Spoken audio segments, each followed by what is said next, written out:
So you notice there's a lot of different topics here. We've tried to roughly group them into categories that sort of fall together. This one works together pretty well because they're both very much related to mobile in one way or the other. Although one could say mobile is a very capacious umbrella to put things under. So the first one is Ludwig Schulze, or I could say Schulze. I could say Schulze either, yeah, from Mistral Mobile. And I'll just let him get up and start talking because he can do a far better job than I can describing what he does. Thank you, David. Got it. I'm Ludwig Schulze, CEO of Mistral Mobile. So to give you a little context for who we are, and this is a brutally simple version of the challenges of DFS in the emerging markets, and a little bit self-serving, of course. So as we see it, there's three sort of areas. One is actually reaching the end users, which is typically through their mobile phone. Sorry. Yeah. I like to wander. Hold it if you want. So reaching that end user is the first challenge that's often constraining people. Storing the actual funds, what we typically would think of as a bank account, or is more often the case in mobile money, in a prepaid wallet. And then lastly, clearing and settling funds between potentially different parties or different institutions. So to be very clear, what we focus on is this first piece, is making sure that whatever the institution is, whether it's mobile money or banking or whatever it may be, that they can always touch their end users. Those end users being an agent, being a consumer, being a merchant, any one of those type of people. To give you a little bit of context for where we come from, there is a company that some of you may remember called Nokia. Some of you may have had phones from them. I've heard of them. Yeah. There are some audiences where this becomes a little tenuous. So, but there's back in the day, Nokia was actually the most important mobile phone company in the world. And in the height of its hubris, I worked there, and we were trying to figure out what else could we possibly do, because mobile phones is sort of done, right? And financial services became one of those opportunities. And in the Nokia context, we created a number of different things, including something called Nokia Money in India. Sadly, in the meantime, the core business of Nokia wasn't doing so well. And so by 2012, my team and I left, and we created Mistral Mobile as a new company. Entirely separate from Nokia, so not technically a carve-out, although obviously having the same team means that we had a lot of benefits of previous experience and so on. We have continued to grow as an independent company since then, and focus very much in this emerging markets and this reach to the end customers. So one of the pieces of data, and some of this data is obviously shifting constantly, but I think very, very much misunderstood or maybe not appreciated is that in the emerging market context, the vast majority of people still do not have access to mobile data. So we take so much for granted every single day that we have access to unlimited internet on our mobile phones, wherever we go, wherever we may be. That's not the case, generally speaking. Now, it's changing, right? And people talk a lot about smartphone penetration and so on, but it's going to still be a long time before you have the same kind of service levels that we experience in a New York context in many of these other countries. So that's one part of an example of one of the unique challenges that we see in these markets. So our customers, we are purely a B2B provider. We are a white label software provider. We make it possible for institutions like banks that increasingly see this space and go, oh my God, what do we do? Whether it's basic mobile banking, just access for their existing customers, or increasingly, like one of our major customers, State Bank of India, recognizing that the stored value accounts, the prepaid wallets, become a very important part of their portfolio in order to grow the reach of their customers. Equally, mobile telcos, obviously a lot of activity in that space, need to be able to touch those end customers. And I think what we're going to see in the next few years is really this last group of people, these newcomers, and we know Android Pay in this context, but Paytm, Alipay, growing at incredible rates in these markets. Speaking of sort of our customer base, State Bank of India is well, probably will always be our largest customer. They are the largest bank in India. They have something like 250 million accounts, and we provide all the technology to make possible their Buddy wallet, service that's available to all people in India. And it's interesting because in that service, we have everything from your sort of typical basic payments of airtime top-up and bill pay and domestic remittance, all the way up to doing things like airline ticketing. I mean, imagine that, right? All that into and coming from your bank. So where do we change things from a market perspective? For the telcos, the key dynamic is, for all of you who are familiar with USSD, that's no longer sufficient for most users. They want to be using an app-based solution, and so the telcos want to increase the reach and the quality of what they're doing with their customers. We enable them to reach far beyond their existing customer base, which is an incredibly important piece. When you think about payments in particular in those use cases, the network effect of having a large group of users, like M-Pesa had from day one, is a big part of who is going to be successful and who is going to fail in mobile money in these countries. We eliminate that barrier for the telcos. We equally help them to offer far more complicated products than you could ever do or want to do in a USSD menu. For the banks and for the newcos, it's a different dynamic. Today, their only option is to serve customers who are already wealthy enough to have mobile internet on a constant basis, and that's something around 20% of the population. The rest of that population is exceptionally hard for them to get to.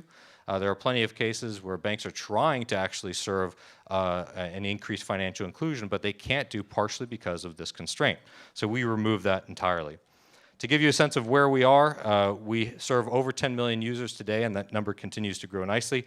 We work with channel partners like SAP, Ericsson, Samsung, and Accenture. And a little bit of a tease in terms of what we're looking forward to in the future. Second factor authentication and generally security issues has always been important to us, but that's a key piece. Equally, being able to do transactions, even card transactions, in a context without mobile internet, we think is an interesting expansion of the opportunity space for that side of the business. Bingo, very close, very close. Close enough? Close enough, close enough. So thanks very much. Appreciate that. And question for you guys, what's your biggest problem you have, the thing that frustrates you most with your mobile phone? Battery life? So that's why I thought it was very interesting. The next presentation we've got coming up, we've got Ryan Wright, the CEO of Wright Grid. So it should be up. Okay. Let me just make it full screen. Is that the clicker? Just kind of walks there. Oh, there. Got it. Yeah. So if you just hit right to ask, and that should go for it. Okay. Okay. Perfect. All right. So hello, everyone. My name is Ryan Wright. I'm the founder and CEO of Wright Grid. You hear me now? Is that better? Okay. So we'll try this with the power or with the PDF here. See how well we can do. Here we go. All right. So at Wright Grid, we're really on a mission to enhance personal connectivity in emerging markets where power is relatively limited, and so we're enhancing that personal connectivity by deploying accessible, sustainable, and affordable power solutions in emerging markets. And we're achieving that mission with our first product, which is pictured here, and it's a little hard to see with the lighting here. But this is our Model Z. It's a secure solar-powered cell phone charging station and Wi-Fi hotspot that we're deploying right now in the Democratic Republic of Congo as well as Uganda. And so this allows users to plug in their device for about 250 Congolese francs, which is roughly 20 cents US, to charge their device. They can secure it in a secure lockbox, and they can also access unlimited high-speed Wi-Fi for $1 for 24 hours of access. And we're doing that with some of the high-speed microwave providers in the region. So if we look at the problem, and this gets into a little bit of why we started the company and where what we've developed it into, is really around the fact that of the 1.2 billion mobile phone users in the world that don't have access to power, half of those live in sub-Saharan Africa, and 2/3 of the entire continent is without access to power. So that's over 600 million people that don't have access to power but have a cell phone. You also have 71% of that population that doesn't have access to power, yet 85% of that population has a cell phone. So you get into the issue of how are people charging their phones?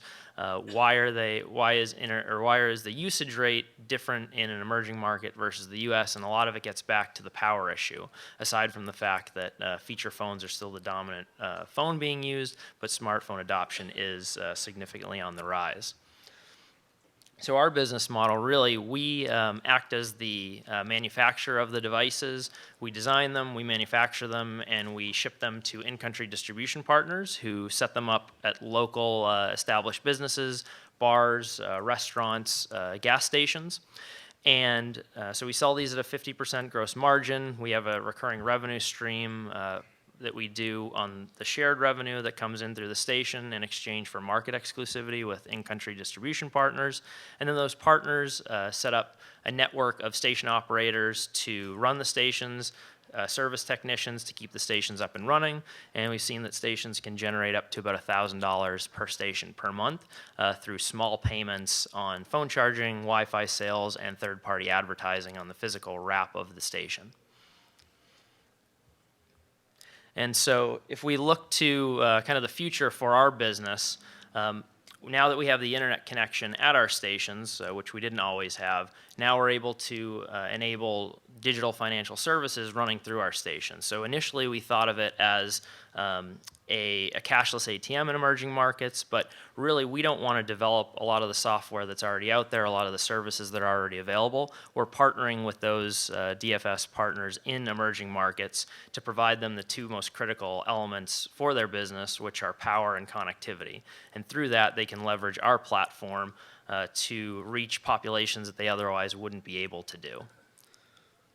And so what we're looking at as a next iteration of this is now with the high-speed internet, we're able to provide digital content downloads directly from our stations, so people will be able to pay with mobile money to download local content, whether it's a soccer match, a cricket match, local soap opera, or news programs. They can download that directly to their device, take with them, and then come back to our stations to charge up their devices and continue to download additional content. And then just a little bit in terms of, they wanted us to talk a little bit about lessons learned and the origins of the business. So the origin of our business came from an MBA program at Babson where I was working full-time, going to school nights and weekends, and came up with the early concept of this that looked a whole lot different. And we started in the U.S. really focused on outdoor music festivals and fairs, but quickly realized that was a niche market, took a step back and said, where is this most valuable, where is it the most value add? And emerging markets was a clear choice for us. And so particularly sub-Saharan Africa, and bringing this solution that wasn't just a nice to have like it is in the U.S., where pretty much anywhere you go, you can plug into a wall outlet and get a charge. I've seen many people along the back wall here doing that today. But for us, it was really having an impact on individuals' lives. So giving them access to banking services, giving them access to internet for communications, and giving them access to power to continue all of those services. And so in terms of some of the major failure for us was that U.S. market and not identifying that the true market was an emerging market. So we had that pivot relatively early on. And now the big success for us is we've got our stations into the DRC with pilots. We just won a grant with Microsoft to deploy into Uganda later this year, so we're really excited about that. And we're kicking off a pilot later this year with Total to put some of our stations at their gas stations. So they own and operate over 5,000 gas stations in sub-Saharan Africa, and we're beginning to roll these out as a means to keep people at the local markets that are attached to the gas stations where Total is making most of their money. So again, enabling mobile money processing through small shops, gas stations, bars, restaurants, and places where people are congregating. So I think that's about it for Wright Grid. We'll just wrap up there. So we got the power piece of it, and we got what you can do with that power. I want to thank these guys. Now, there'll be a question session after the next panel, so just think of any questions you've got for them, hold them, and then after the next panel, we'll have a few minutes for questions. We're moving into the next panel, so it's the changing of the guard. And I'd like to ask Shailee, Sesh, and Shanmugavel to step up. Hmm? Yeah. That's it. There's just 3 people listed. How far? Yeah. Oh, yeah, we got seats, actually, so they come back up. So, yeah, good. All right. So this one, there's basically 3 kinds of firms here, so the title is not really an umbrella. It's just trying to capture what the firms are about. Shailee, are you good to go up first? Yeah. Okay, good. Did you have a presentation, or are you just talking? It's just me. Just her, which will be wonderful. Great. Good. Shailee of Banqu. Hi, everyone. Thanks for staying. I know, it's Friday and it's nice outside, so I appreciate you still being here. I'm with Banqu. We provide economic identities for people, assets, and organizations on the blockchain. And blockchain is like Kleenex to the distributed ledger world. So there are a bunch of distributed ledgers. We're actually on Ethereum, but I use blockchain because everyone knows the term blockchain. What does an economic identity means? It means pulling together an individual or business's payment transactions, their trust network, in giving them a digital locker for their secured documents such as land registry and other important things. Which they control and give permission to others to see pieces of that information for future access to finance and employment or business opportunities. And the reason, and I'll tell you how this came about, our journey. We're supposed to talk about our journey here. So our CEO, Ashish Gadnis, who has found and sold 3 startups. After his last startup, his wife said, "Don't sit at home, go do something." So his friend Raj Shah, who was the head of USAID at that time, said, "Come to the Republic of the Congo and help us with this technology solution that we're looking for." So we brought his patented technology to the Congo, and one of the women that was in his program, it was an ag technology program, she had made $200 off of a harvest, coffee farming, and he took her to the bank to open an account, and they said, "I can't bank her, but I can bank you." And so that's where Banqu comes from. And because he had an American passport, he had a financial transaction history from a bank that bank trusted, right? And although she was in, 3 different development programs, receiving a microfinance loan and getting training from one of the USAID-funded implementing partners, she still had no way to package all of that stuff that was happening to her and in a way that she could use for future access to finance, right? So there is a disconnect that's happening in the development world, and I came from working on economic development, financial inclusion projects for the past 10 years. And people are sitting in the silos of databases of aid implementers that have no incentive to collaborate. So it's a real issue. It's a real challenge. So we need more user-centered design of aid, and blockchain gives that opportunity. And the reason why we chose to tackle identity is because it's the entry point for transactions. And if you're able to record those transactions and people's collateral and their trust networks, you're able to create a new asset class at the base of the pyramid. So this can be used as a tool for graduation out of poverty. And I don't think technology is the silver bullet, right? But it just so happens that there's a group of us in the blockchain community that are talking about a peer-to-peer distributed economy with more distributed wealth and distributed governance, right? Banks and governments aren't going away, but there will be functions that will go away. This disruption's happening. So we're right now we're at a point where our main work is with supply chain companies for end-to-end transparency, and I'll get into that use case, and financial services companies that need a KYC solution. So I call it KYC++.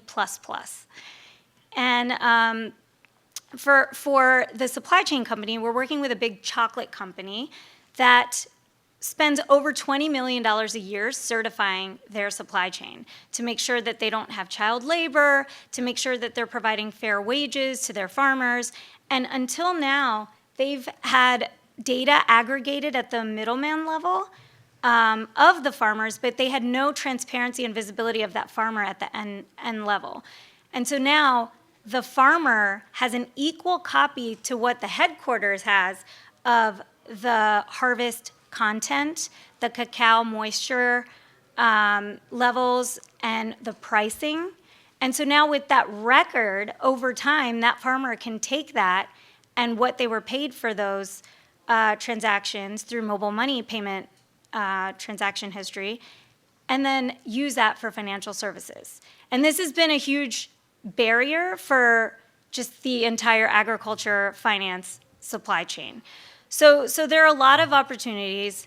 We have a B2B2C model.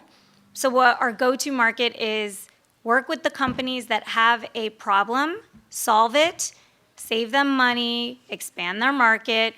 Then that's how you get the identities acquired, and then develop an acceptance and transaction ecosystem for those identities once those identities exist. And once that company stops paying for the identities live on, right? So this is how we work. And I guess I should talk about pain points in the journey. Quickly. Okay, so nobody knows what blockchain is. It's been tough. I mean, not nobody, but like it's really tough to explain that and then talk about our product. So that has been a pain point, but more and more people are learning about it. And I would say, as a mom of 2 kids, women who are thinking of becoming entrepreneurs or working for a small business, do it. It's been the best decision for me, and it's possible. I still have a work-life balance. You can do it. So that's it. Thanks.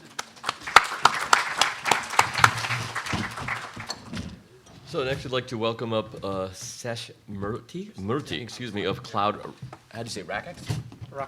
Raxak. Got it. That's part of our problems. Nobody can say our name. Yeah. So while he's bringing the charts up, what we do is, you got the charts. That's awesome. So this is forward, right? Forward, back, Yeah, I can deal with that. Okay. So if you're a startup and if you're running in the cloud, Mike. If you're a startup and if you're running in the cloud, then you probably want to think about security last.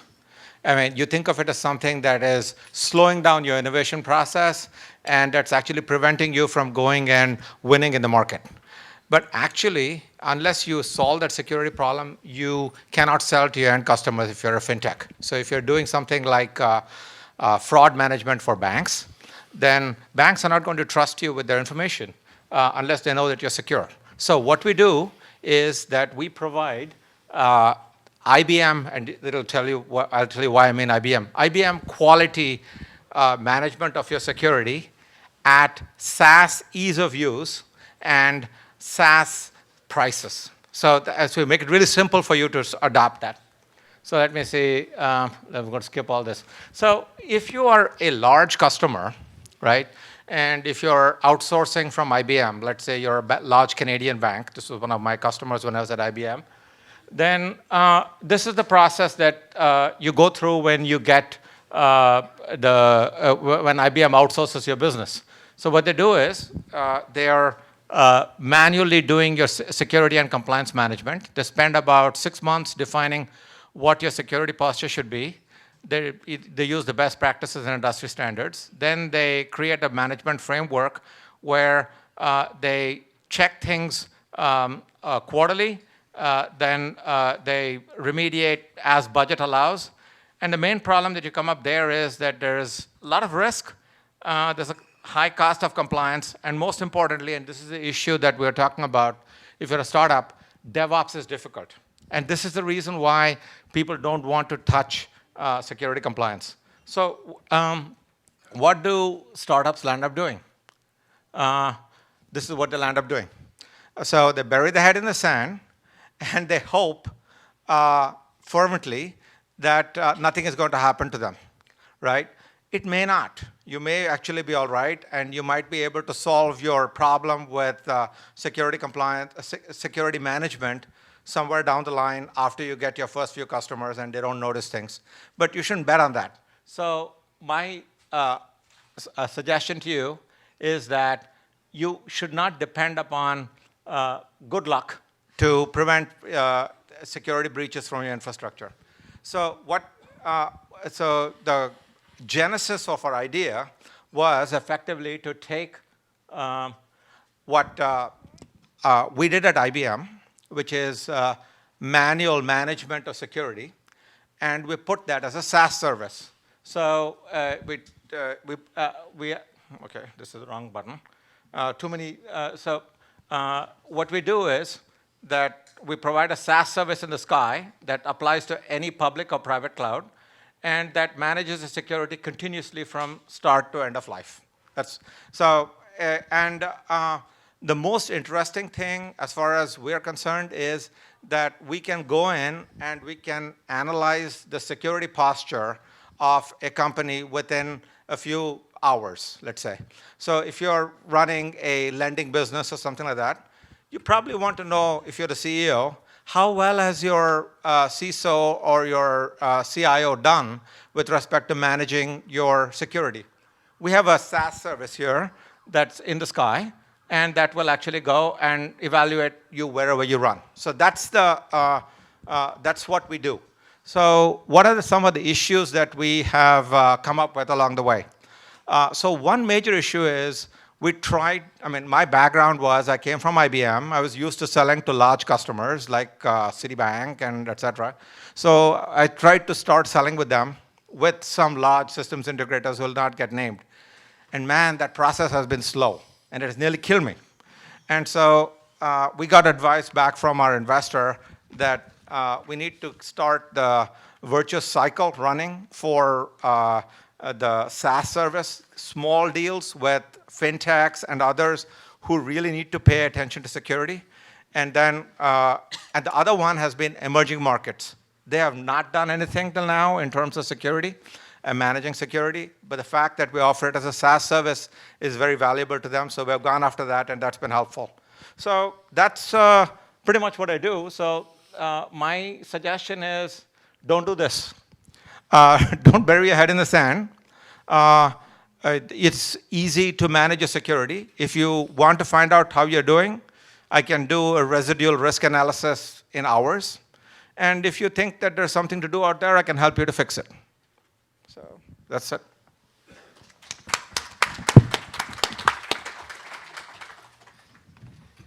So I'm not going to try to butcher. Did I butcher it badly?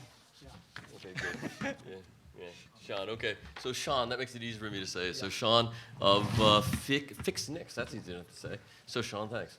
So you got a presentation? Yep. Yeah. See if you can find it there.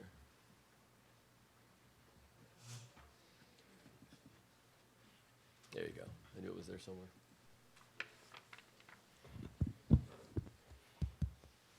Thank you. Yeah, of course. So I am Shanmugavel Sankaran. Thanks, Columbia, Dr. Leon, for getting us here. Thanks, Michael. So we are one of the Indian companies here, and I think I'm very proud to stand here in front of this audience. 8 out of the 10 people past couple of days are speaking about India stack and demonetization. A lot of fintech revolution, what the country is trying to do despite a lot of these infrastructural challenges. So we are a regulatory technology company in business for past 4.5 years. We are trying to have a risk orchestration platform to automate the governance, risk, and compliance platforms for emerging markets. So when we started as a security process company, thinking that, okay, we are competing with Archer's, RSA Archer metrics team, trying to build an emerging market version. But of late, we figured out, okay, who are the verticals very keen to automate the regulatory process. Initially, though, we had some few large pharma clients. Eventually, we figured out banks are the ones who are very serious about the regulatory aspects, and they are getting fined all the time. So we focused on financial industry. Eventually, we became fintech. Then when we started working with the regulators, partnering with the regulators, we could partner with the RBI in India to see how they can help a lot of these community banks, a lot of these small-scale financial institutions to streamline their compliance, regulatory compliance aspect. So when we partnered, it's been more than 3 years before there was no demonetization, but of late, now I'm getting VC call every week because there is a demonetization. Even the community banks are aware of this anti-money laundering, and the whole of this country is known all across the globe for the different initiatives, right? So there is a huge new market which has created overnight because of a few of the great initiatives the country has taken. So we automate the governance, risk, and compliance process in our risk orchestration platform for small and medium business through our world's first pure play self-subscription GRC platform, where somebody can come pay just $30 per user per month and can set up their internal audit process or risk process or any other regulatory compliance process. It's just a process system to put it in place. And we have got few things right, like mobile and analytics. So we kind of have bootstrapped for a good 4.5 years. So last year we thought, what is the deep technology stuff we are doing here? So we thought, okay, GRC is just a straightforward workflow automation. It's a form automation thing. So what is the deep technology? So we were having some few great insights from Stanford, few professors at Stanford, and they asked us to kind of get into this analytics, see how we can help global banks to do analytics, kind of risk analytics, to put it in perspective. So we kind of help them predict analytics, risk, what are the predictive risks they are going to have. So we, touchwood, we get selected with Barclays as well as SocGen, couple of accelerators out of India, for helping them with our risk analytics platform. So Barclays, we were part of the RISE accelerator. Today morning, there was a person from RISE. So we were really being helped by Barclays, and now they have agreed to buy our product. And it's going to be a large deal where they have agreed to use this as a risk analytics as a service, maybe $500,000 deal, maybe $10,000 per month, but kind of for a long time, 5-year kind of contract is what we are working out with them. So, and with UBS and few other global banks, we are trying to build on the same risk orchestration platform. We are trying to build capabilities like a risk data lake to see how we can handle even unstructured risk using alternate data. So, though we have started very nimble, simple, bootstrapping the company, I have sold my house to build the company. So I used to work with Microsoft, IBM for a long time. So, and I was a great believer of bootstrapping. I think when there was few questions about sharing the challenges. So I may not recommend bootstrapping for everybody, but if you are a kind of a very strong-hearted person, try bootstrapping, because that will help you not just save your equity. It's about, it will give you a lot of conviction about the problem what you solve. So I'm always very nimble, frugal, and always towards what is that the customer is looking at. These are the few things what we could learn very well. And I think, yeah, we won a lot of recognition. So this whole idea came when I was working with the e-commerce platform company, trying to buy a GRC software for them for sub $10,000. I couldn't see anything. I thought, okay, that's an interesting thing. No looking back. So kind of, I took a good $150K debt initially mortgaging my house. That's how the crazy entrepreneurs do business in India. So the lack of access for capital is one of the greatest challenge in India. I think it's changing slowly. I think VCs don't have great understanding about the niche security products or enterprise products or banking products. I think of late it's changing. And we won a lot of recognitions from IBM, Microsoft, NASCOM, KPMG, lot of recognitions, because solving a very interesting greenfield problem in regulatory technology space. So trying to help organizations streamline the regulatory process is a very interesting thing, and it's being done only by the large players like RSA Metrics team, only for Fortune companies who are selling it for $250,000 or $1 million average ticket size. So when somebody is coming and speaking about, okay, I want to sell, enable the emerging markets, enable the global SMBs, a broker-dealer. Why not a broker-dealer can afford this product by just paying $500, having 15 users to automate their FINRA compliance process? When somebody is coming and speaking this language, I think we got a lot of recognitions, not for the product, just for this thought process of thinking SaaS, software as a service, in this whole GRC world. And I think we incorporated in 2015 in US. Now we are a US company having subsidiaries in India and Singapore. And we could kind of also get recognition like RSA Innovation Sandbox. Even though RSA is our competition, we kind of won recognition in their Innovation Sandbox. We could partner with RBI, and we got some large $100,000 deals from a large pharma client. And we did a $250,000 round last year, and kind of now scaling up. Now we have put together a $5 million Series A. We are actively raising money. So this year we cracked few large recognitions in Let's Talk Payment and FinTech Breakthrough. I think we were one of the bootstrap companies who have got that. And I think passion and perseverance is just a message for everybody. If somebody is looking at what is the startup journey which has taught me. Thank you. Q&A, yeah. So now we got time for a little Q&A. We've had, I guess, I would say Ludwig and Ryan can come back up here to sit so everyone can see them, and that's probably better. And we can start asking questions. So we've got one up here from Deb.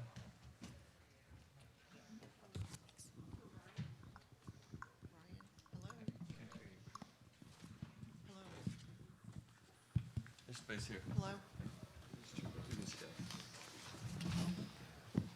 Hello? Hello? You're on.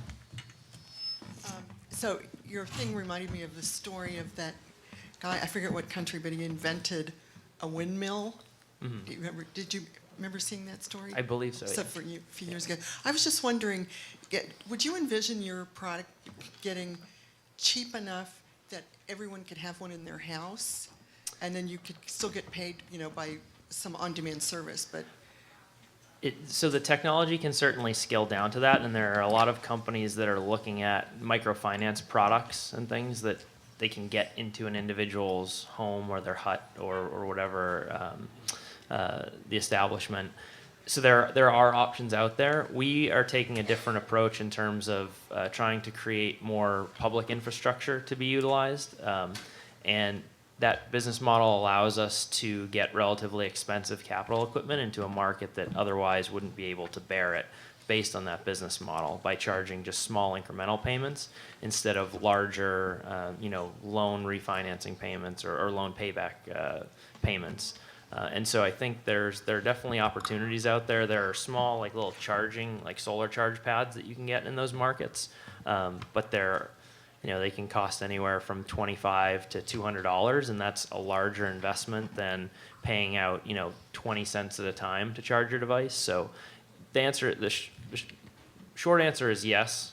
There's definitely a market there, but for us, it's not necessarily a fit based on the business that we're building.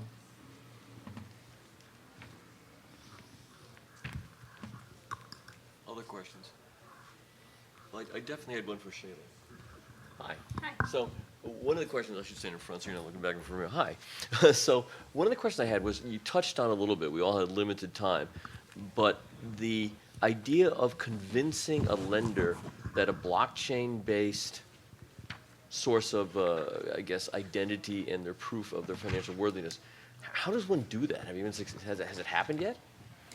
Do a demo. I just do demos, and they're like, okay, we'll try pilot. Because we have a product, we're not just marketing. And I would say right now, a lot of banks don't have, they've had, because of mergers and acquisitions, they have various systems. I was talking to someone about this earlier, that they have to check to understand what liens a person has on them. So I would say, why don't we focus all of that on identity, and then you're able to deliver user-centered services, right, based on that identity. So, and I think for U.S. banks, it may not make as much sense, but for a lot of the banks that we're working with in developing countries, we're talking about KYC in the pilot stage, but then also for interbank settlement systems, there are discussions about a shared KYC. So. But generally, with a typical driver's license or these kind of bank statements, Yeah. they come from institutions that you know. When you pull something off of this, where does that validity come from? So we use we all of the information on our system is verified by a third party. We have an open API, and we can ping the the database to find out. Like, we can ping LexisNexis and OFAC. But in some of those countries where credit bureaus don't exist, we have to use other verification methods. So sometimes it's going to be a local village chief that gets you into, and that's just level 1 KYC. So there are some countries that have tiered KYC, risk-based KYC, where that's awesome for us because we can come in at the base level and then build a dynamic transactional identity that's more trusted through time. Right? Where the more transactions you have with trusted organizations, the more that you are trustworthy. Mm-hmm. That's how it works. Do the attributes do the attributes live on the blockchain, or is just the keys and it's pointed elsewhere? So, no, the attributes do, and it depends on the use case, right? So I would say, so we're just an application layer that kind of builds on existing systems to pull data from those systems and store them in the blocks. We store everything in the blocks because that is encrypted and databases aren't as secure as the blocks. Okay.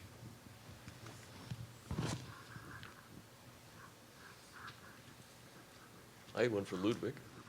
So the phones that you use, you talked about India being a big place for them. Is it only smartphones, or does this work on feature phones? Yeah, no, that's exactly one of the critical things. That's what I kind of thought. When You you know, talk about smartphones apps. are awesome. You know, Yeah. you can do all these great things with them, but most people still, from a installed base perspective, are still on feature phones in most of these markets, and so you definitely want to be able to serve them as well. So yeah, it's the full breadth. Wow.